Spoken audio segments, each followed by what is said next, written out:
with diverse flora and fauna, magnificent natural landscapes, and an ecological biosphere that supports life. This wonderful planet is our earthly home.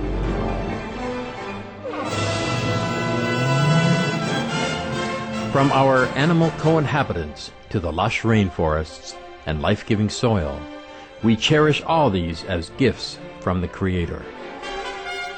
It is a common theme in the world's major faiths that during our temporary stay here, we should be good stewards of Mother Earth. Throughout the years, Supreme Master Ching Hai has shared the message of leading a balanced life while following a spiritual path. Not only must we nourish our spirits, but we share the responsibility to care for nature and our fellow beings.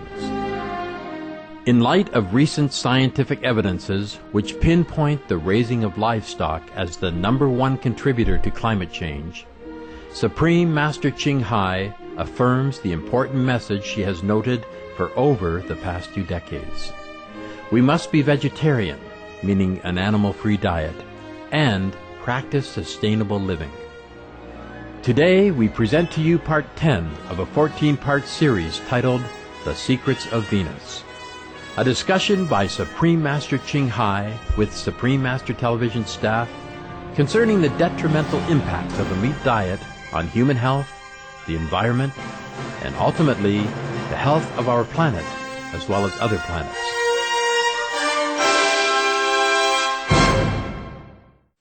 Hi. How are you? How are you? I'm pretty good. My question is concerning trees. Master, you've spoken before that trees have a soul, and Yes. Many trees are now perishing due to global warming. So my question is, can you please tell us if trees are like animals, that they're closer to God and that, when they die, they go immediately to heaven? Or is it that they have a different evolution from animals? Yes, each one has different evolution, of course, nah? But the trees who perished by helping humankind, by shading the hot planet, will go straight to heaven, of course. In each tree, there's a soul, and that soul will go back to where it comes from. Now, our planet has lost many animal species, and they won't come back. The reason animals came here in the first place was because we were in need of their help. In beginning, we did not have much need, as most people were vegetarian. Long ago, huh? Yes. Now later on, as we develop more appetite for many edible things on this earth, then we need more animals to propagate seed and fruit, to air the earth, yes, and to disperse different seeds and different agriculture products on earth. And then the animals came. And then we begin to fight with each other more for food and survival, since we know the taste of food.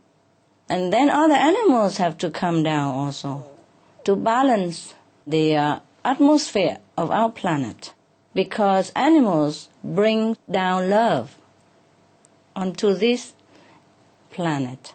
Where we were losing love, the animals, we have to feel it, yes, in this empty space of our love. As our love lessen and lessen, because we fight with each other, because we become disharmonized with each other due to shortage or due to greed for food, and then from food, other necessity, and from other necessity, more for power and control. So we lose more and more of the quality of love as we generate more hatred and competitiveness and jealousy into the atmosphere that we live. So more animals have to incarnate into our planet in order to help us to balance that. But now we're killing many of them almost every day. 200-300 species are lost every day, and they will not come back. Even if they wanted to, they will not be allowed to come back. That's why we see so many animals extinct, yes? Endangered species are already extinct. We will never see them again because they came here to help, but we harm them instead. So heaven will not allow them to return. And the less animals, the less love atmosphere on our planet. And also, if we generate more hatred the way we live, then we'll be in trouble. Do you understand me? Yes, Master. Some of the benefits of a vegetarian diet: lowers blood pressure, lowers cholesterol levels, reduces type 2 diabetes, prevents stroke conditions, reverses atherosclerosis, reduces heart disease risk 50%, reduces heart surgery risk 80%, prevents many forms of cancer, stronger immune system, increases life expectancy up to 15 years, higher IQ, saves 70% of the total cost of $40 trillion for reducing global warming, uses 4.5 times less land to grow food, conserves up to 70% clean water, saves 80% of the cleared Amazonian rainforest from animal grazing. A solution for world hunger. Free up 3.4 billion hectares of land, free up 760 million tons of grain every year, half the world's grain supply, consumes 1/3 fossil fuels of those used for meat production, reduces pollution from untreated animal waste, maintains cleaner air, saves 4.5 tons of emissions per U.S. household per year, stop 80% of global warming. Plus more. Master, I just want to recount an experience I had with the trees when I was in Belgium. I lived on around a farming area, and there were a lot of wooded patch areas. And one day I was walking through one of these wooded areas, and I felt that the trees in there was like alive, and the air was moist, and it felt like everything was alive. And it had a cleansing effect because when I walked out, I felt like I just walked through a different dimension or something. And then I was like, wow.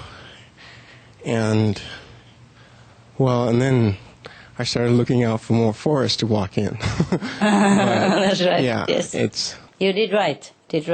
That's why a lot of people like to walk through the forest, yes? Yeah. In Chinese term, they call it like forest bathing, you know. It's truly because they experience similar to what you experience, you know, like the cleansing effect of the trees. Not because of the oxygen that they emit, but the love from them, because they never know any harm intention in their being. You see, all they have is love and protection. Yes. Yes. That's why I made for all of them a poem recently. I hope I have a time to recite it for you. I call in all the planetary species and all the forests, please take care of themselves and protect humankind in this hour of need. Thank you, Master. I cried so much when I wrote that. So I wasn't sure whether I could recite it, because every time I tried to read it again, even just to correct or revise, I cry so much. Yeah, because I feel their response.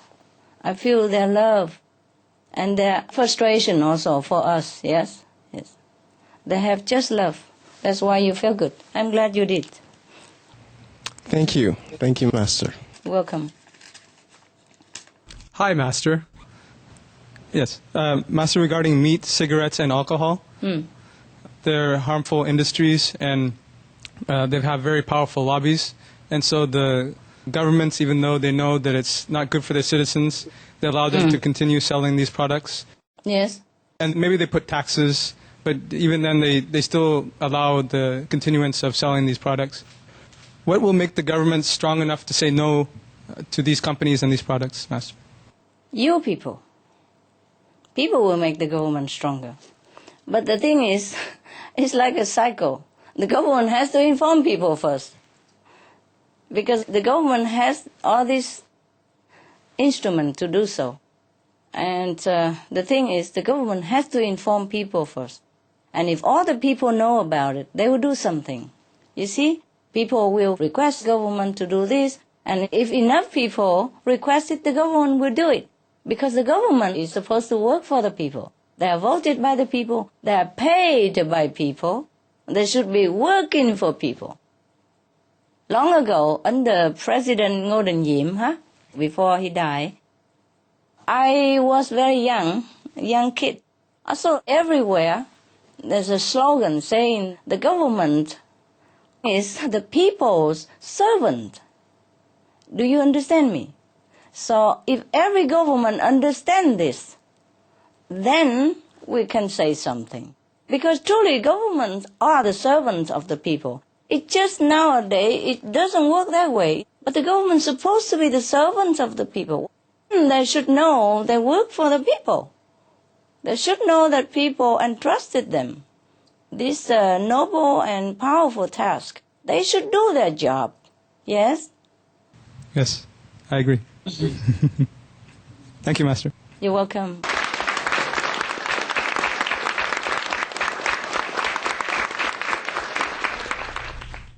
Hi, Master. Hi. It's so good to see you. Good to see you. Hungarian. Szeretlek. Én is szeretlek. In a recent interview, Master said that if the current unnatural factory farm practices continue, we would see an even larger pandemic than the one in 1918, which killed 100 million people. I would like to ask you to share more about the devastating effects to humanity, the ones we could avoid if we end meat consumption. Okay. Not I who said that, huh? Yes. There was some scientists who said so, yes. And I quoted them, yeah? I did even say scientists, and I quoted it, yes? Whatever I say, I say. Whatever I quote, I say, I quote. Yeah? Not everything I said. I cannot be all-knowing and all-answer machine, you know. Besides, even if I know, if the scientists say so, people should know, you see? If a doctor so-and-so, you know, NASA scientist or top physician something, then people would listen. That wasn't I who said that. It was Lori Garrett, who is a Pulitzer Prize award-winning journalist and also a scientist because she's an expert in these issues. Ah, wonderful. Thank you ever so much. You see, that's fine. It was on Fly News on your television. Now, Yes. It's logical enough for all to see. It's plain as your nose or mine, yeah? Now, if everybody doesn't stop this meat-eating habit, our planetary fate is going to go into the toilet as well. Even they say we develop vaccines and all that, now we are helpless now against this. It just keeps mutating, you know? Right now, it's already frightening, but I don't know in the future. Even scientists say this, that it could be more frightening when they mutate into more deadly, you know, virus. Right now, it's already deadly, and they say it could mutate more, and it's logical. Even with all the vaccines, we are helpless against it. I told you, we are helpless against bad karmic retribution. We pay for what we do. Even the vaccine now, people are scared of the vaccines. Even the one who developed the vaccines don't dare to take the vaccine because of the terrifying side effect. They could be paralyzed forever. They could be dead from the vaccine. That's why they refuse it. Might as well die from flu. Maybe you still have a chance to live 50-50. But if you have the vaccine, the side effect is already evident. Most of the group workers, they refuse the vaccine outright. The worker in the health care profession, because they're scared to death. And many parents now refuse their children to have the vaccines. I don't blame them. This is a terrifying thing. It's not like we can control it even, yes? We have everything now. We have so many threats everywhere, apart from global warming. But global warming is responsible for most of this. And meat industry is responsible for all of this. So we have to stop the root cause of all this trouble, not by vaccine, but by virtue, by heavenly quality, which is inherent inside of us anyhow. We just take it out and use it. We are human, children of God. We don't go and harass little chicken. We don't hook the fish and make him screaming in the air. We don't crowd the pigs and make them sick and suffering and then blame them for the sickness. We don't take a little shrimp and fry him alive and, oh, this is terrible. This is not a human behavior. We should not behave this way. And if we do, we cannot blame anything that happened to us, which is terrible.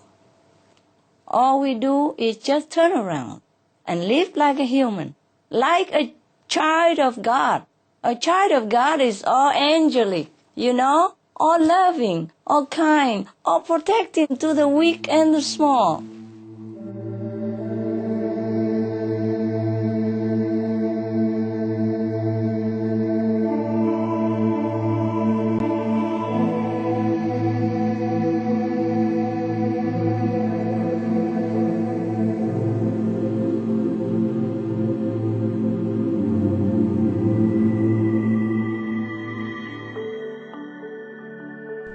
We thank you for joining us for today's episode of Between Master and Disciples. Join us again tomorrow for Part 11 of Supreme Master Ching Hai's discussion titled The Secrets of Venus. And now, Animal World, Our Co-Inhabitants, is up next, right after Noteworthy News. Please stay tuned to Supreme Master Television. With heaven's grace, may your life be filled with joy and laughter.